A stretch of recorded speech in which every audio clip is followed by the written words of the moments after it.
우리는 누구도 부인할 수 없어요. 하나님이 나를 만드셨습니다. 그래서 나는 하나님의 피조물입니다. 하나님은 나만 만든 것이 아니라 셀 수 없이 많은 피조물들을 만드셨습니다. 그래서 우리는 그 엄청나게 많은 피조물들 사이에서 살아갑니다. 그것이 우리의 삶입니다. 자, 우리의 삶은 어떤 피조물들 사이에 있느냐, 여기에 따라서 상당히 많이 달라집니다. 그래서 요즘 이 말을 많이 하는데요. 삶은 만남입니다. 자, 사람은 누구나 자기의 길을 갑니다. 내 길을 다 가고 있어요. 근데 내 길을 가고 있는 도중에 어떤 만남을 만났냐에 따라서 내 삶이 결정되고 달라집니다. 그래서 그 만남들 가운데 사람으로만 좀 축소를 시켜볼게요. 자, 내가 만난 사람 중에 정말 소중한 만남이 있는지 한번 생각해 보세요. 아, 이 만남은 정말 귀하다. 정말 너무 소중하다. 너무 감사하다. 자, 내가 만나고 있는 사람들 중에 누가 그런지 한번 생각해 보세요. 이 사람은 나에게 만나게 하신 것이 너무너무 귀하다. 감사하다. 유튜브를 보다가 앵무새를 보고 감동을 받았습니다. 앵무새가 자기에게 소중한 존재들을 대하는 태도를 보고 감동을 받았어요. 사진을 보면 앵무새가 뽀뽀를 하고 있습니다. 이걸 영상으로 보시면요, 앵무새가 막 사랑의 언어를 막 쏟아내면서 계속 뽀뽀를 해요. 자신이 소중하게 여기는 존재들에게 자기 마음을 막 표현하고 있어요. 이 앵무새의 삶도 누구를 만나느냐에 따라서 천차만별이었습니다. 그래서 잘 보살피고 아껴주면서 길러주는 주인을 만나서 행복하게 사는 새들을 보고 기분이 좋았습니다. 자, 나는 나의 삶을 살아갑니다. 그러다가 어떤 소중한 사람을 만납니다. 소중한 사람이 나에게 온 것, 그리고 그 소중한 사람이 내 옆에 있는 것, 그것이 엄청난 복입니다. 네. 지금 제가 가족만을 말하고 있는 게 아닙니다. 학교든 회사든 동호회든 무슨 교회든 소중한 사람을 만난 것, 그리고 그 사람과 함께 지내는 것, 이것은 엄청난 복입니다. 자, 좋은 만남이 복입니다. 자, 만약에 내가 아프다, 그러면 좋은 의사를 만나고 좋은 병원을, 좋은 간호사를 만나는 게 중요합니다. 좋은 약사를 만나야 되고요. 또 나에게 딱 맞는 약을 만나야 됩니다. 이 만남이 제일 중요합니다. 자, 만약에 내가 죽음을 앞두고 있다면 나에게 가장 기쁜 소식이 뭘까요? 어떤 영화에서 MRI를 찍은 게 이게 차트가 바뀌어가지고 의사가 멀쩡한 환자한테 당신은 한 달 후에 죽습니다, 이렇게 말을 합니다. 그 주인공이 자기가 한 달 후에 죽는다는 이야기를 듣고 삶의 태도가 확 바뀝니다. 자신에게 남겨진 시간이 너무 소중하잖아요. 그런데 이제 나중에 그게 의사의 실수였다는 게 밝혀집니다. 죄송합니다. 다른 사람 차트를 보고 당신이 죽는다고 했습니다. 당신은 건강합니다. 오래오래 살 겁니다. 자, 그 말이 이 주인공한테 얼마나 기쁜 말이었을까요? 히스기야 왕은 병이 들어 죽게 되었을 때 이런 말을 이사야에게 듣습니다. 하나님께서 15년을 더 살게 해주실 겁니다. 자, 곧 죽게 될 사람한테 이 말만큼 기쁜 말이 있을까요? 당신의 생명이 연장되었습니다. 이 말만큼 기쁜 말이 있을까요? 사람은 누구나 죽습니다. 그래서 사람에게 온 천하의 모든 소식, 모든 뉴스 중에 가장 기쁜 소식은 이런 말이에요. 당신은 영원히 삽니다. 자, 이게 정말 꿈 같은 얘기고 그냥 우리의 희망사항인 줄 알았는데 아니라는 거예요. 이게 현실이라는 거예요. 정말로 영원히 산다는 거예요. 왜냐? 예수님이 오셨기 때문입니다. 온 땅에 이보다 기쁜 소식이 없습니다. 예수님이 오셨습니다. 그분은 원래 하나님이신데 인간의 모습으로 오셨습니다. 그분이 우리를 사랑해 주셔서 십자가의 대속으로 죽음의 문제를 완벽하게 해결하시고 영원한 생명으로 인도하셨습니다. 자, 이게 복음이고요. 기쁜 소식입니다. 예수님이 우리에게 오셨습니다. 삶에 이거보다 귀한 만남은 없습니다. 이 만남은 우리에게 영원한 삶을 주시는 만남입니다. 근데 예수님이 오셨는데요. 근데 우리가 할 수 있는 선택이 두 가지입니다. 하나는 예수님을 받아들이고 함께 살아가는 겁니다. 그리고 하나는 예수님을 거부하고 모른 채 하는 겁니다. 영접이라는 단어를 쓰겠습니다. 예수님을 영접하거나 안 하거나. 예수님이 오셨습니다. 예수님을 영접하거나 안 하거나. 자, 예수님을 영접해서 예수님과 관계를 맺고 예수님과 함께 살아가는 사람들에게는 어마어마한 것이 주어집니다. 이게 우리가 잘 어마어마한 건지 잘 모르는데 이게 너무너무 어마어마해서 성경은 권세라는 단어를 붙였습니다. 요한복음 1장 12절을 같이 읽습니다.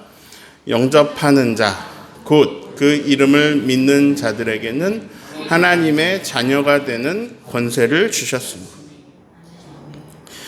우리에게 예수님이 오셨습니다. 그분을 영접하는 사람은 하나님의 자녀가 됩니다. 그것은 보통 권세가 아닙니다. 자, 그러면 예수님을 영접한다는 건 무엇일까요? 이 말씀을 보니까 영접하는 것은 곧 그 이름을 믿는 것이네요. 네, 이것은 요한이 전한 말씀입니다. 자, 영접한다는 건 받아들인다는 얘기입니다.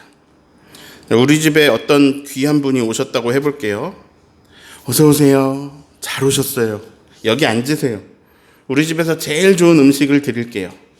마음 편하게 계세요. 필요한 거 있으면 말씀해 주세요. 우리 집에 계시는 동안 행복하셨으면 좋겠습니다. 네, 이런 게 영접입니다. 저는 운이 좋게 목사로 살았습니다. 우리나라에 아직까지는 목사님을 존중하는 문화가 있어요. 그래서 저는 존귀 여김을 받으면서 살았습니다. 사람들이 저에게 참 따뜻하게 대해 주셨어요. 저에게 함부로 하지 않으셨어요. 네, 식당에 초대해서 밥을 사주시고 집에 초대해서 밥을 해주시고 막 그러셨어요. 저를 영접해 주셨어요. 저를 반기고 영접해 주셨습니다. 저는 그때마다 황송하고 감사하고 그랬습니다. 이번 주에 여러분의 집에 예수님을 영접하시기를 바랍니다. 네, 집으로 초대하세요. 맛있는 음식을 대접하세요. 근데 자, 우리가 그래야겠다 하는데 듣다 보니까 뭔가 문제가 있습니다. 네, 목사님은 초대할 수 있을 것 같아요. 근데 예수님은 승천하시고 하나님 우편에 계십니다. 여기 안 계세요. 그래가지고 영접하고 싶어도 할 수가 없습니다. 우리 집에 오셔야 받아들이고 극진히 모시고 막 할 거 아니에요. 근데 멀리 계신데? 자, 오늘은 그 이야기를 나눌 거예요. 실제 여기 계시지 않아도 예수님을 영접하는 방법. 두 가지를 말씀드리려고 해요. 자, 여기 계시지도 않는 예수님을 영접하는 방법. 자, 먼저 하나를 소개합니다. 집으로 영접하는 거 말고요. 다른 거를 좀 생각해 볼게요. 영접한다는 건 받아들이는 거라고 그랬죠. 맞이하고 접대하는 겁니다. 받아들이고 맞이하는 거예요. 제 아내가 저를 남편으로 받아들이고 맞이하여 주었어요. 그러니까 제 아내의 마음을 저에게 열어준 거죠. 자, 이런 것도 영접입니다. 내 마음에 당신을 받아들입니다. 당신을 맞아들이고 환영하고 기뻐합니다. 자, 예수님을 영접한다는 건요, 예수님을 내 마음에 받아들이는 겁니다. 성경 전체 핵심 9글자 뭐죠?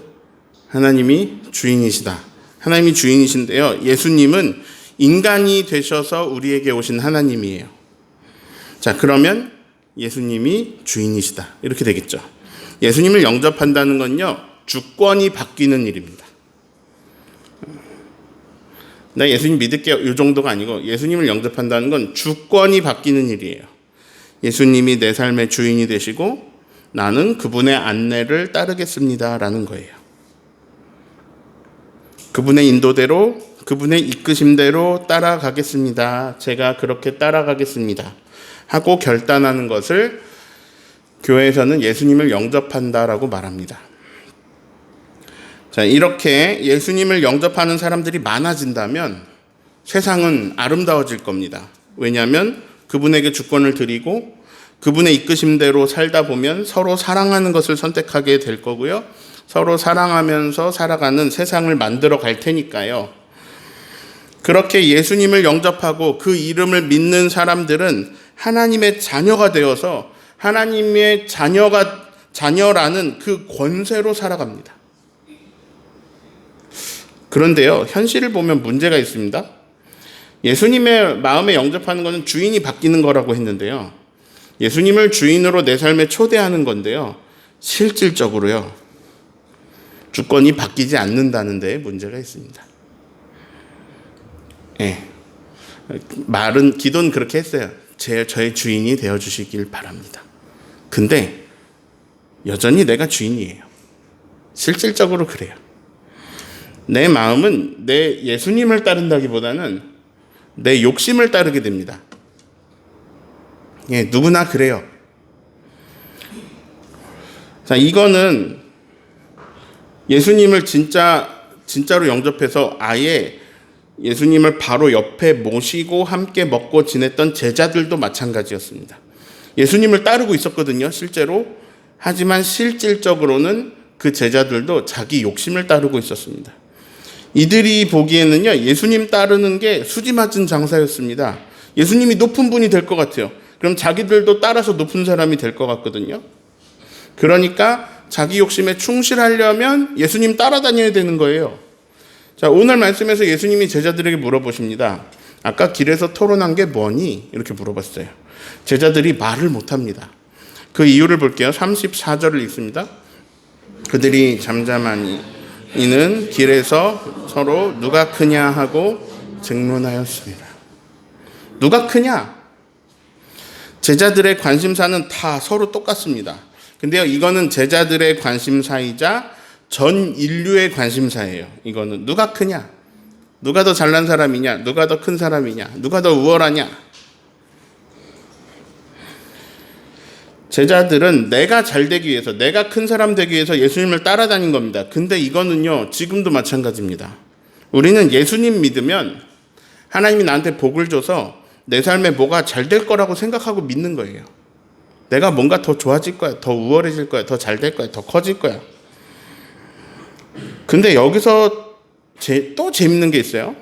그래서 우리 욕심에서 시작해서 이렇게 진짜로 우리 욕심에서 시작해서 하나님을 믿다가 보면 진짜로 복을 받고 진짜로 잘 된다는 것입니다. 자, 욕심에서 시작했어요. 뭐 말씀이나 뜻을, 하나님의 거룩하신 뜻을 따라 주님을 믿은 게 아니고 내 욕심으로 내가 잘나고 싶어서, 내가 크고 싶어서, 내가 누가 크냐의 우위에 서고 싶어서 하나님을 믿었단 말이에요. 그런데 진짜로 복을 받고 진짜로 잘 된다는 거예요. 이것은 왜냐하면 하나님이 우리 욕심대로 역사하시고 우리 욕심을 완성시키셔서가 아니에요.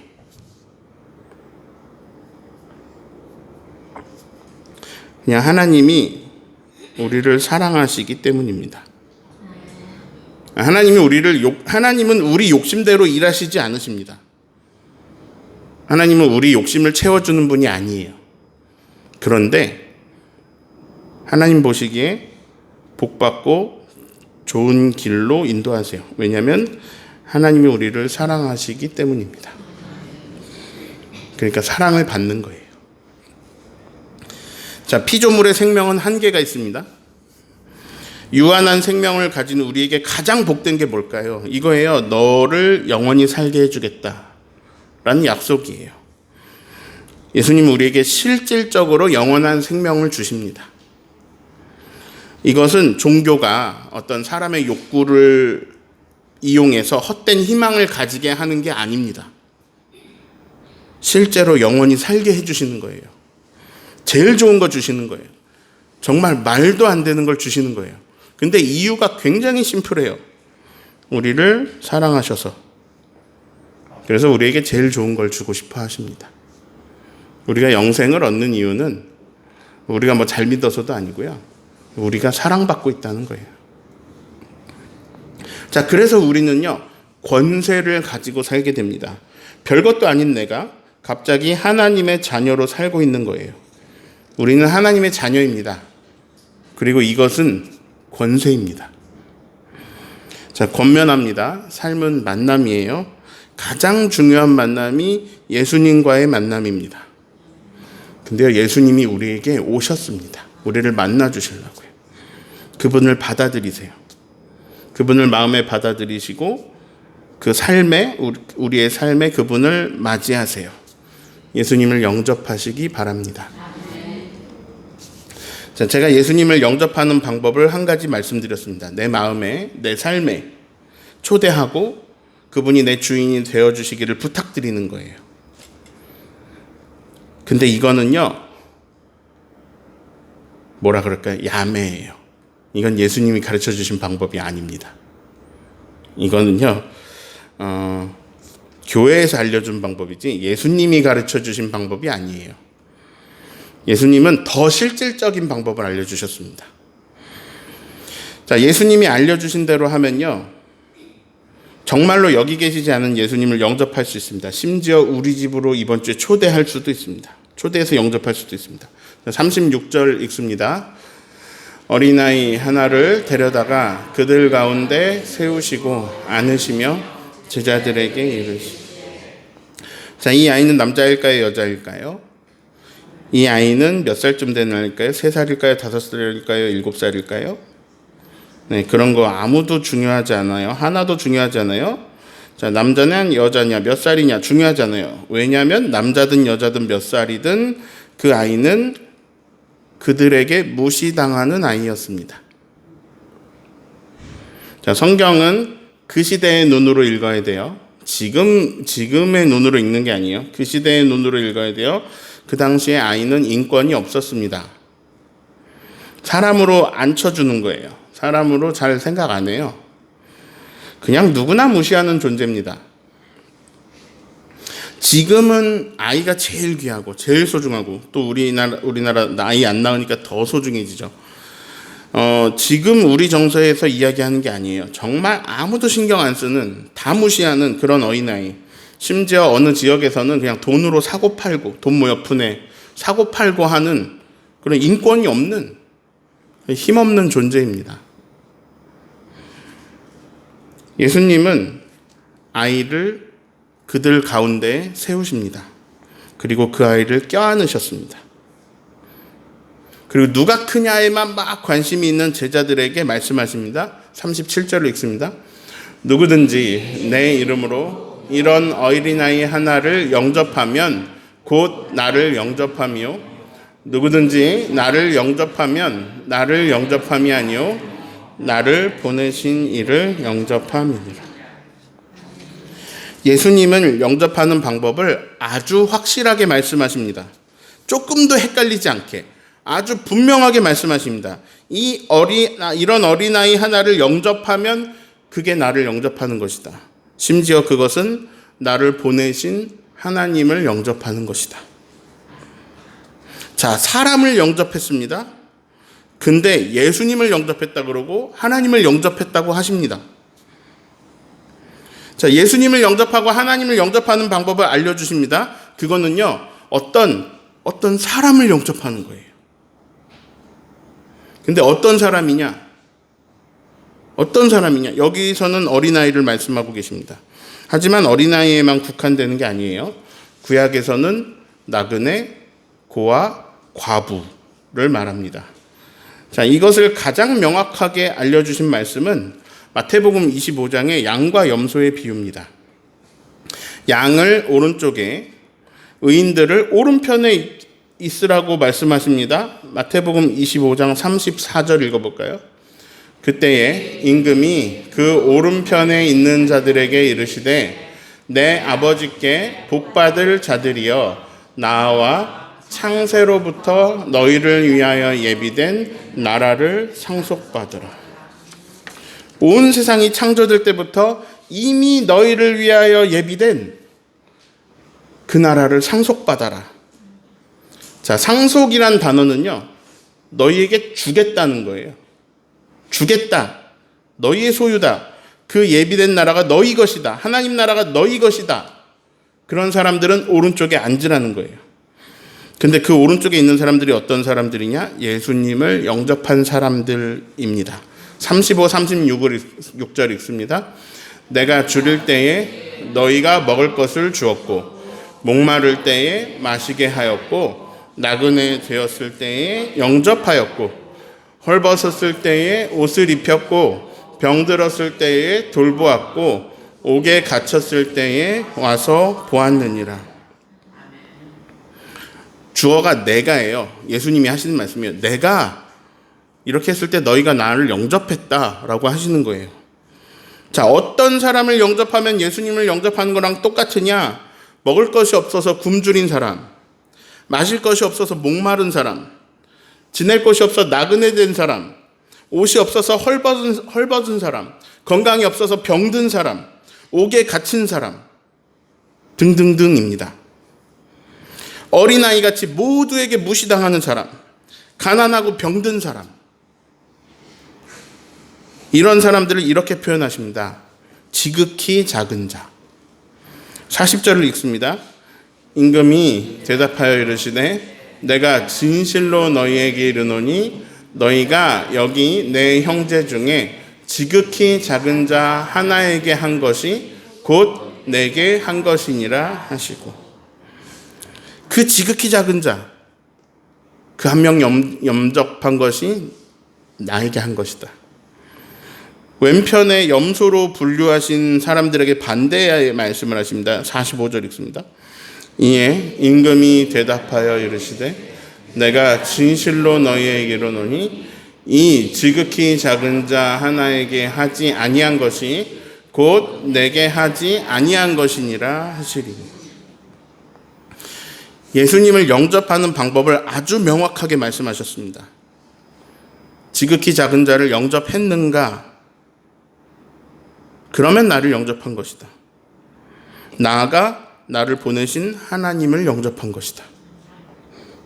기독교인들이 착각하고 있는 게 있어요. 예수님을 마음에 영접한 기독교인들은 예비된 나라를 상속받는다. 비기독교인들은 그렇지 못하다. 그런데 예수님의 진짜 기준은 다릅니다. 예수님을 영접했느냐 아니냐는 맞네요. 근데 그게 종교란에 기독교인이냐 비기독교인이냐 불교인이냐 이런 게 아니에요. 지극히 작은 사람을 어떻게 대했는가, 이거예요.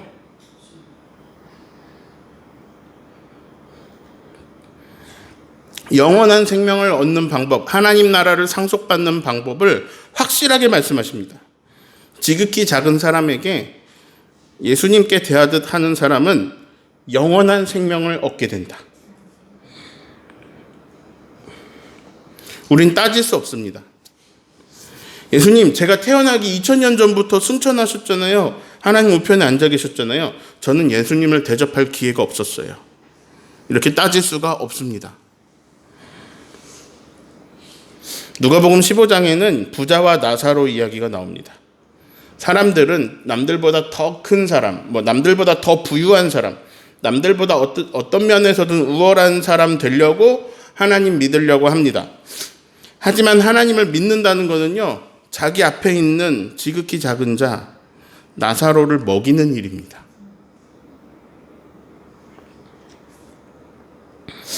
이 땅에 살아가고 있는 어려움을 겪고 있는 사람들, 사회적으로 불리한 위치에 있는 사람들, 예수님 표현으로 지극히 작은 사람들, 그 사람들은 우리에게 끝없이 하나님 나라를 상속받을 기회를 제공하고 있습니다.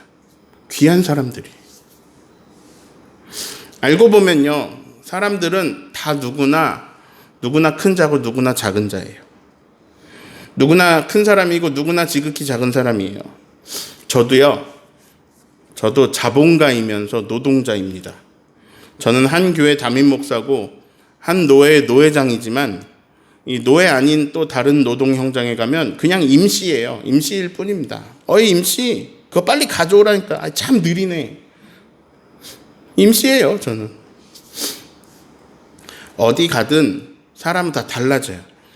회사 말단 직원인 어느 아버지가 굉장히 회사에서 막 힘들게 질책당하고 문책당하면서 집에 돌아가면 가부장적인 아버지가 돼서 가족들 위해 군림하기도 합니다. 그러니까 사람은 지극히 작은 자기도 하고 결국 누구보다 크고 누구보다 작습니다. 누가 크냐 이거는요 우리 삶에 계속 지속되는 화두일 거예요.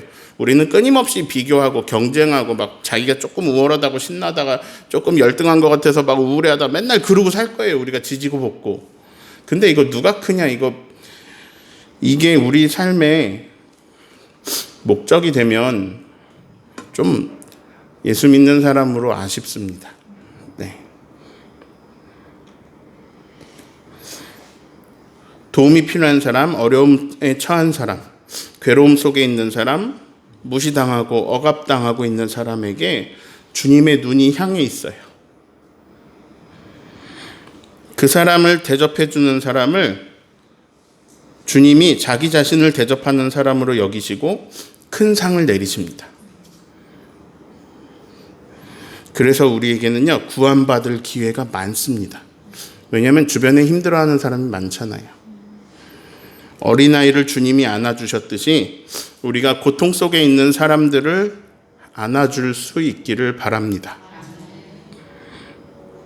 그런 포옹은요 고통받는 사람도 위로하는 사람도 모두 구원하는 그 포옹 한 번이 엄청난 권세가 됩니다. 그러한 권세를 가지고 살아가는 저와 여러분 되시기를 예수님의 이름으로 축원합니다.